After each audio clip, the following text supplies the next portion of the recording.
Welcome back, guys, to another DFS and gambling NASCAR video. Today I'll be going over the Bristol race, which is tomorrow, formerly known as Food City 500. It's renamed something, I forget what it's called, but it's a really good cause. This race is always special to me because I live around 30 minutes away from Bristol. It's very disappointing for me because I'm not going to be able to go to the race. But nonetheless, I get to watch on TV, and Bristol always delivers in some way or fashion. So it's going to be interesting. Should be a great race to watch. 500 miles, 500 laps. Yeah, so let's dive right into it for DFS and gambling. So the salaries are a little bit better this week. I should say this race. So many races to keep up with here lately. Kyle Busch, no surprise, he goes back to the top here. This guy's the best of all time at Bristol. Darrell Waltrip and him pretty much own the joint. Kevin Harvick coming in second, and then it drops. But man, I mean, it's awesome to have Bristol back. I just can't say it enough. But looking here at form, Chase Elliott coming off a win. He vaults to the top. Kevin Harvick second. He led laps. Bowman led laps until he got loose and killed himself there. So, and Logano, he's led some more laps. Keselowski, and then the three Penske guys right here.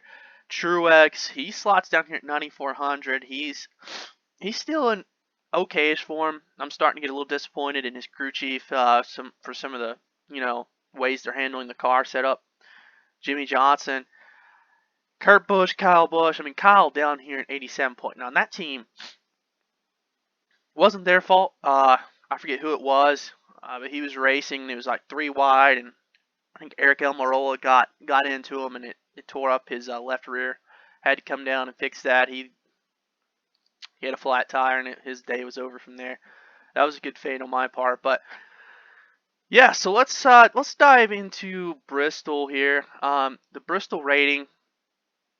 This is over the last 2 years, 2018, 2019. As you can see over here, I have all the track stats for you guys. You can just see that for yourself. Dive into that as you please. But no surprise. Kyle Busch jumps to the top here. He's won, he's won 3 out of 5 races here. No shocker. I mean, this guy's got 8 career wins here in the Cup, and it's no telling how many he has in Xfinity and truck. So he jumps to the top of the list here. And also, they are switching to the 750 horsepower package. They're going to bring back a smaller spoiler. And this will only help Kyle Busch. He's won back here in the 17 and 18. This is right where the smaller spoiler was at. And this is really where Kyle Busch was dominant here at Bristol. The team has not been the fastest. Toyota's definitely not the fastest team. But with the new 750 horsepower, it being a smaller track, it doesn't really affect it that much. But nonetheless, if there's a long run, Kyle Busch is probably going to get up here to the front. He starts 7th. So the thing here at Bristol is they put this traction compound on the track called PJ1. It goes on the inside lane. So when this stuff, it's going to look black. The whole bottom lane is going to look just black, and the whole rest of the track is going to look gray. It's concrete. When this PJ1 on the bottom lane wears out, which normally they'll respray it after the Xfinity and truck races. Well, there's Cup are just coming there.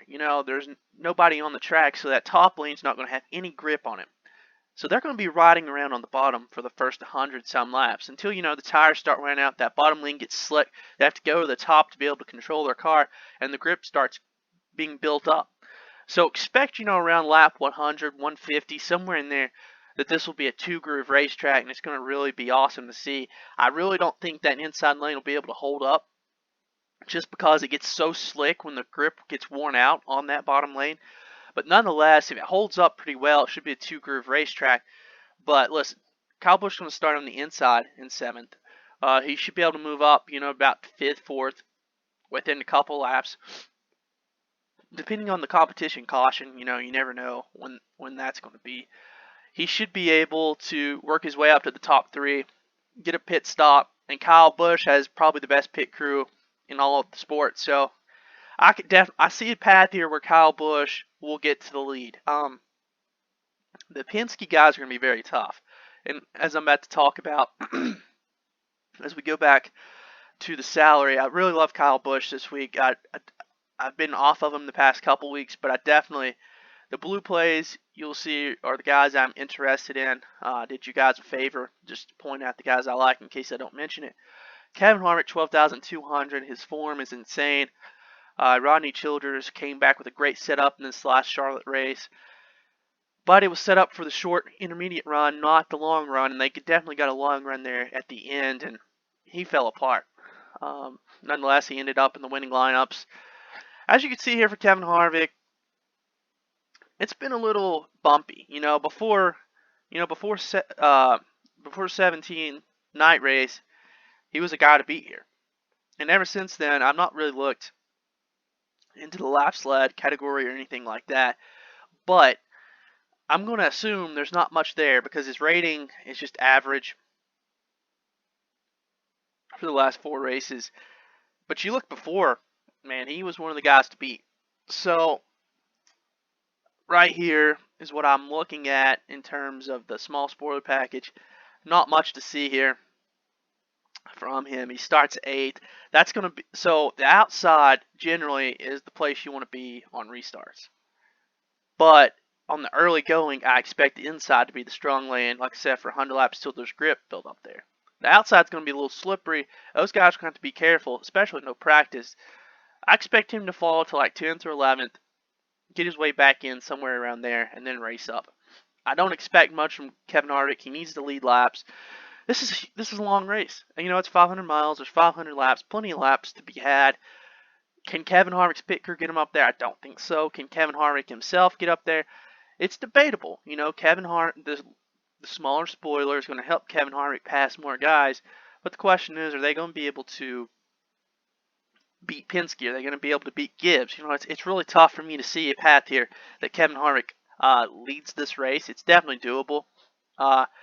I will probably be going elsewhere for my lap sled, so take that for what it's worth. Denny Hamlin, 11,600. As you can see here, he's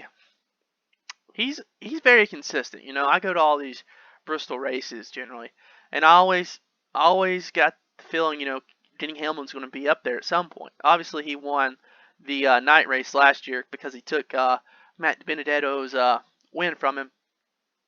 But before that, he went on a bumpy stretch. You look here at the smaller spoiler, it's decent. Denny Hamlin's never been, the best at Bristol. He's always been a top 6-7 driver, though.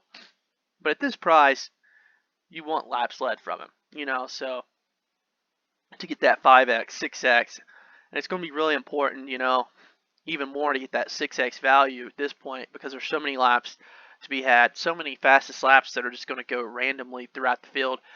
I'll probably go elsewhere, and you add on to the fact that his crew members, his crew chief, aren't going to be there. At one of the most important tracks, you got to have your car set up perfectly, or you're going to be so tight in the corners and you're just doomed. So, very, very long race. All the factors are saying don't pick Denny Hamlin, so I'm going to say probably going to leave him out of my player pool, leave these two out. Now we start getting into a stretch here where I absolutely love. I'm not going to talk about all these guys. You can see the rating. You can do a little bit of research yourself to figure out why I like these guys. But I'm just going to point out a couple of things here. Chase Elliott, 11,300. He's coming off a win. He's coming off of, he could probably have three in a row, to be honest with you. Chase Elliott's, he's the hottest driver right now in NASCAR. I mean, there's no ifs, ands, or buts about it. He's got the fastest car, fastest crew, fastest team. You name it. Him and the 88, Alex Bowman are just, I feel like they're, light years ahead of everybody right now. So, 95.4 Bristol form, solid. You look here, and he's never won here, but he has led laps here. He just has some of the worst luck. I feel like, if I remember correctly, 18 race, he was one of these races, I can't remember which, but he was leading laps. He got into some trouble. He got into the wall. Somebody, wrecked him or something. It must have been this race, but I can remember times where Chase Elliott's led at this track. And he's definitely good here. Like I said, he's not elite here, but with his speed, I'm not really sure how much that horsepower is going to matter because the Chevys have been strong here over the last 3 or 4 years, as you'll see with Jimmy Johnson and a couple others. But they've been solid, and I'm not really sure how much horsepower will do with this track. Obviously, when the tires wear down, it may do something with that. But you look at here with the smaller spoiler, I'm pretty sure this is where he was really good, and I would expect Chase Elliott, with everything that's going on, the momentum, everything. How can you leave this guy to your player pool? Is he going to go over-owned? I think there is a possibility. When I'm looking at Bristol, I look to the regulars, like a Joey Logano. You'll see at Keselowski, not so good, but the Keselowski numbers, let's just call it for what it is. He's had so much bad luck here, but he constantly is a lap leader.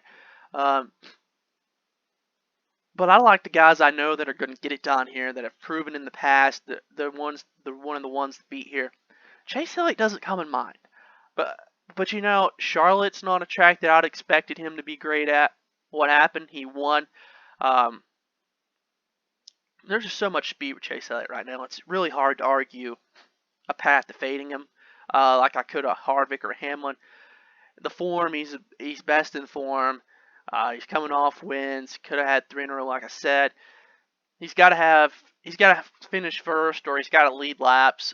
When you're factoring in this 5X, just remember, this is the positions without laps led and fastest laps considered in. Some of these guys will get fast laps. Some of these guys are going to get laps led, and it's going to either lower this position or, they're just going to outperform this. So, Chase Elliott, again, don't fade him. I wouldn't say he's my favorite this week by any means, but I definitely think there is a path here. Like I said, I think he's going to lose a couple spots on that restart. I wouldn't expect Chase Elliott to be a factor until maybe, if we get a long run. Chase Elliott's one of them guys that always seems to come alive here on a long run. I expect, with the Chevy power, that they'll be able to do a little bit better on the long runs. The Fords I expect to fall off on long runs. Fords are generally really good on short to intermediate runs here. So take that for what it's worth. Joey Logano, 10,700. He has to come in first. He starts third. He's got really good form, but a lot of that has to do with him staying out. I'm not really sure. His numbers seem to be inflated. His salary I don't really like at all, 10,700. But listen, Joey Logano at Bristol cannot be argued. He's constant here. He's not won in a while, but like I said, with Keselowski, he's always one of them guys that is up there, that is always battling for a win here. I don't care. I really don't care what these results say. The driver rating, the Bristol rating, speaks for itself. He's always in contention here. And, he's always able to finish these races. So he's a constant performer. He's always up there. So could Paul Wolfe, his new crew chief, pull some pit strategy, and get him out there in front? I definitely think it's possible. I really like Logano this week. I didn't really like him at Charlotte, but when we talk about Bristol, like I said, I'll point this out again. These Penske guys are just so strong here. You cannot argue it. You got Kyle Busch. Just look at these guys here. A lot of these guys I like this week because I know I've been there. I've seen it in person. I've seen it on TV. The stats don't lie. There's just so much that you just look at this and say, look at that. I mean, it's just the driver rating here. Who does well. Now, obviously, there's going to be a couple of these guys that get in trouble. And I'm going to recommend that you guys play light this week. I wouldn't go crazy at Bristol. I've never had much success at Bristol, even though the numbers, seem great. I've never been really good at Bristol at DFS. You got to have 3 dominators, ideally. So you're going to want 3 guys in the, this range right here to lead laps. Or, you could have Matt Benedetto and he leads laps, so. But that's just how I go about it. Back to Logano. I love him this week. Well, I really like him. I wouldn't say I love him. I'm not really sure he can get out there and pass Keselowski just because it's going to be the one groove track. But crazier things have happened. Next on the list is Jimmie Johnson. You know, 24, starting 24. This is a lot to why I like him. 8th place is very doable, as you can see here. He's a very solid guy here. He finished 19th in the last summer, but I think he got some problems there. I think he might have gotten a wreck. It pushed him back. But before that, this guy is a solid top 10 driver. And it's funny, but because early in his career, Bristol Jimmie Johnson was not good.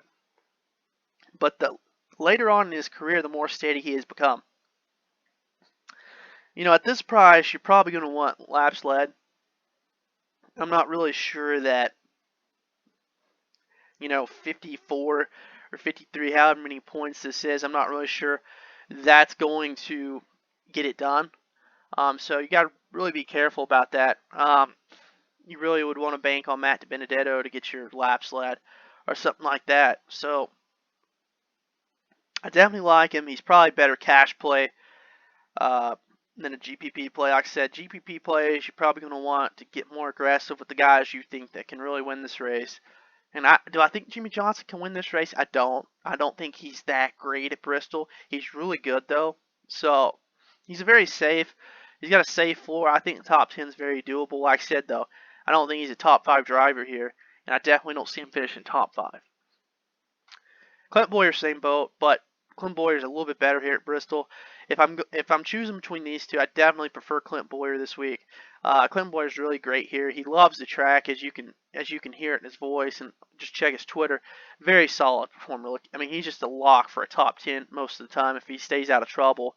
And Clint Bowyer's no trouble this year. He has not been able to stay out of trouble. Let's call it for what it's worth. Clint Bowyer has struggled this year. But Clint Bowyer at Bristol is very interesting because he can finish top 5. He can provide that upside. He's like just look at this. He hasn't cracked the top 5 in a while. He finished second in 2017. But with this lower spoiler, I expect it to help him. He's a little bit better of a passer, and when you get to the 2-groove track later on in the race, I think it's going to really help him out a lot. So if you're choosing between Bowyer and Johnson, I would lean Bowyer. But also factor in both these guys have had pretty bad luck this year. Take that for what it's worth. Just a couple more before I click into some of the value plays this week. Martin Truex Jr. and Brad Keselowski. I'll just talk about these two really fast here. Martin Truex, look. Cole Pearn, his old crew chief, sitting on the couch, and he's basically become a Twitter crew chief. He calls the stuff for what it is, and he complains about other people's calls, and look, he's calling other people out for how good or how bad they are, how bad their calls are. But look, his guy right here and the guy that was his engineer for the last couple years, they've just not been on it this year. They have listen, I know they led laps at the Coke 600. They led laps, a little bit of laps at Darlington, but they have just not had it this year. They missed the setup completely at Darlington, and they missed the setup here, their last race at Charlotte. Man, they were struggling, and I went heavy on him. You factor in that, and let's just factor in the fact that Martin Truex is just not good here at all. He's gotten in trouble. He has approached the lead in some cases, I think, here in 18, if I remember correctly. But look, I'm not sold that they're going to be able to unload fast here. I'm just not. He's not been that great of a driver here. It just doesn't suit his driving style. His driver rating here at Bristol, not very promising. He starts fifth, needs a first. Obviously, he's probably going to move up to like third or fourth here at the start, but he's only going to fall back in my eyes. Martin Truex is a guy that I can confidently say that I'm going to take out of my player pool this week and not think twice about it. Moving on here, Alex Bowman again. He's not had the best Bristol history, but you look, he could finish top 10. I like him just because of his form. He's probably not one of my more favorite plays, but I definitely will have some of him this week. Uh, Moving on, I really like Ryan Blaney. He's definitely a factor to lead laps here, as you can see. You can sort through the Bristol rating. Ryan Blaney is a very solid play. Very solid play. You know, he sits up there in second. His form's really good. He's had 2 top 5s in a row. Thought at one point he may win that race at Charlotte, but he is very solid. This is one of his better tracks. He's led laps, and I feel like in all these races here. So, you know, I think it was 17. It was this track. It was this race. He was leading, and he got took out by lapped cars, and that was the 18 spring race. So, if we're talking about low spoiler, I think he was on the pole or he started second, but he drove away at this race. I mean, he had the best car, period, and he was proving it too. So that's just something to factor in. I really like Ryan Blaney again. He's still too cheap. He's the second best Bristol driver if you look at rating in the last 2 years. Not much to not hate about him. He's very affordable at 8,600. He's still going to be underpriced, and if you look at recent form here, you know, he's top 6, 7. So not really sure why they keep mispricing him at all. Moving on here, just a little bit more before I cut this off. I really like Tyler Reddick for a rookie. He loves to ride that wall. So later on in the race, when this is a two groove track, Tyler Reddick, the rookie, this 12th is very attainable. I think this will suit his style very, very well, and he's been on a roll here lately. So he's one of the guys I like in this price range. Let's see. You know, Bubba, he's a good PD play. 21st, very attainable. He can finish in the top 20. You can see 2 out of his last 4, he's finished top 20, or actually 3. So Bubba's really good here. Stenhouse is probably his best track. He's another one. Christopher Bell starting 35th. 21st, very attainable. Like Reddick, he did really well here in Xfinity Series. Matt Dibenedetto, 7,100. A lot of people are going to pick him this week. And obviously you can see this is probably one of his better tracks. He's finished 2nd and 6th. I think it's a good place to fade him. I think he's going to be really popular at 7,100. I'm going to fade him. And if I get beat by him, then so be it. But I just look at Eric Jones below him, 7,000. He has to finish 11th. And Eric Jones finished 2nd here, 5th here with these lower spoilers. Eric Jones is a guy I really like this week. I expect him to be in the top 6, 7 later on in the race. So I think he should kill value at this price. Just a couple more. Daniel Suarez, I finally have him in my driver pool. I think 24th. It's probably pushing it, but I think it's very doable. You got to remember he's not in as good of equipment as he was, but this is a very good track for him. I'm hoping that can pay off if his car can hold up and he stays out of trouble. Austin Dillon, he's probably going to be one of the more higher-owned drivers starting 20th. He only needs 16th, which if you look at here, this is probably one of his better tracks as well. You look at 16th is probably 16th. I mean, he's probably going to crush value, so he's probably going to be very popular. Ty Dillon only needs 21st. Look at this. You would say, well, that's very doable as well. So the Dillon brothers are going to be really popular, I believe, this week. Ryan Preece. You know, I just can't stand playing Ryan Preece, but 25th, 28th, or 18th, I think he's very playable this week. He provides a lot of value, but, you know, I would rather pay up for these two. And a guy that I'm really shocked because Chris Buescher, he is low-key really good here. The results may not show that. He gets in a lot of trouble here, you know, and that's probably worrisome. But at 5,800, starting 19th, he only needs 17th. I think that's very doable because he's normally top 15 here. He just gets caught up into some other person's mess always, it seems like. So I really like Chris Buescher at 5,800. I'd rather play Austin Dillon if I can get up to him. I'd rather play Ty Dillon, but I'd rather play Chris Busch over Ryan Preece, I believe. I think Chris Busch has top 15 upside, and he honestly could crush this 5,800 price tag. It's just really, it's mind blowing that he's this cheap. And you got Custer, Nemechek. They're so young. Nemechek is just driving the wheels off of it. 17th is probably doable, let's be honest. If he can stay out of trouble. That's the thing with these guys. These rookies have never seen 500 miles at a short track like this. It's probably going to wear them down. And, if they blink for a second, they're going to be in trouble. So, I prefer Nemechek here, honestly, to Custer. But either or, their dart throws, honestly, they provide good value because you can see both of these guys could probably finish that, honestly. Bristol's a place you either love or you hate. Most people love it, but, if there's chaos, Custer and Nemechek can move up. But what's to say these two are not part of the chaos? Who knows? It should be a fun race, a wild race. I'm probably not going to play any of these punts. I just don't see the point in it. If you're going to play one, play Yaley. He starts 40th. But other than that, don't even screw with these guys. They're just not worth it. Yeah, so that's that. As you can see, the guys I like are highlighted in blue here. Hope you guys found the chart helpful. And if you guys could, be sure to subscribe to the channel. Got 55 subs right now. If I can get this to 100, my channel should take off fairly quick.